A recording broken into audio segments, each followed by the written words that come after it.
Welcome to Toffee TV. It is 3 talking points, Everton 0, West Ham 1.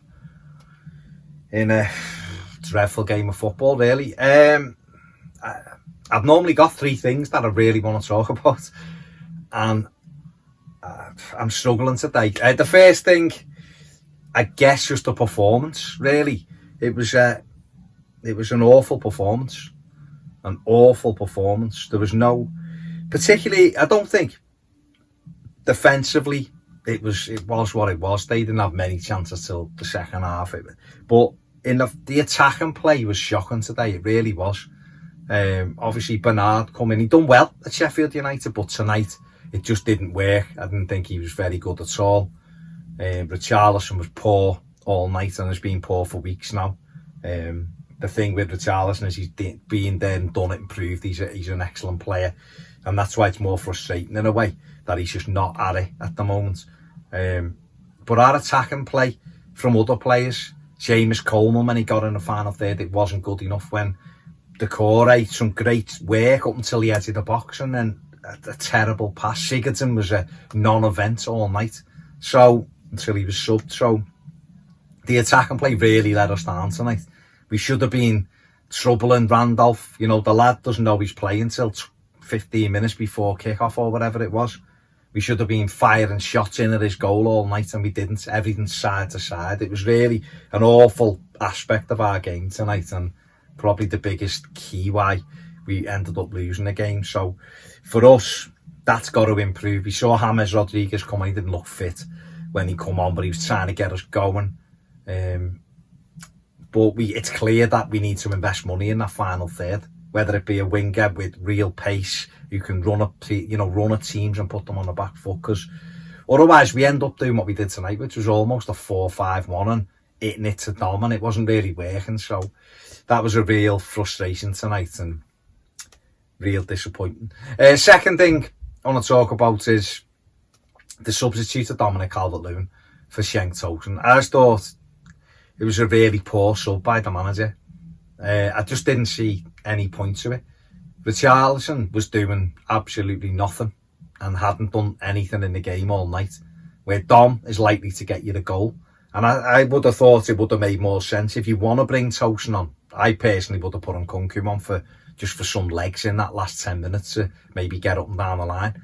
But I would have played, if he's going to put Tosun on because he thinks he might get him a goal, I'd have stuck him alongside Dom and just gone 4-4-2 for the last 12-15 minutes and tried to push them back. And he didn't. He took Dom off. I know, listen, Calvert-Lewin hadn't had a good game, there's no question about it, but Tosun offers nothing for me, and he hasn't got any turn of pace. He's not physically strong. He's not great in the air.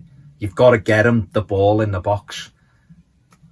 You know, we weren't giving Dom any opportunities, and yet he might come up with a header or whatever. So I just thought that sub killed it for me. That was the moment I knew we weren't going to score.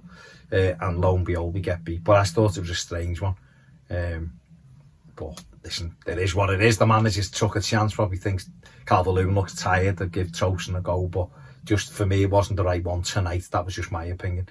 And finally, probably just the injuries, really. When you see the team tonight, obviously Michael Keane was injured and took his place on the bench. Iwobi wasn't even fit enough for the bench.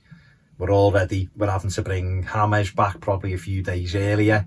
The manager said in the press conference that he wouldn't be back, and then he's back on the bench. You know, we're still without Alan, we're still without Luca Dean, who were very important to us. So hopefully when we get them back, we'll be able to do a little bit of both. We've been solid since moving to this, you know, with the lads playing at the back, and hopefully we'll be able to keep that and fuse that with a little bit more attack and play when we get Luca Dean back and when we get Alan back in that midfield. Try and give us a little bit more on the ball. There's work to be done with this squad. We know that anyway.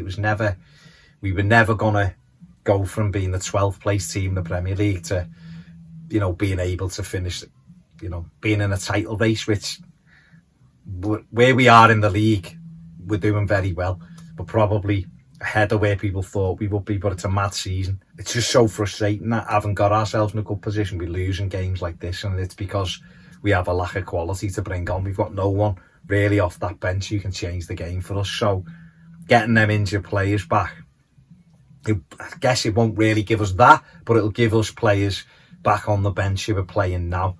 I just think we do lose a little bit of momentum with the more players that are missing. But listen, we know that it's going to take more than this summer window to make this team into a team that can go after teams and break them down, because we just simply haven't got the players. Whether the manager can do that in the summer and bring in a couple of players who will change it again. We've seen when James is fully fit, the effect he can have. Hopefully we can get someone in who's quick and in the wide areas and can create chances from nothing as well, or we can get him in behind teams like West Ham who come and sit on the edge of the box, play the low block and have everyone behind the ball, because just passing it side to side doesn't work. But we'll be better. I'm sure we'll be better once everyone is available and the manager's got a few players to choose from. But very frustrating today, and to be honest, I'm just scratching around for three things, because I just feel really, really deflated after that, because it was such a awful performance and just a terrible game of football. There you go. That's my thoughts. Let me know what you think in the comments. Subscribe if you haven't, and join us on Patreon if you want to. Give the video a thumbs up, and have a very, very happy new year. See you later.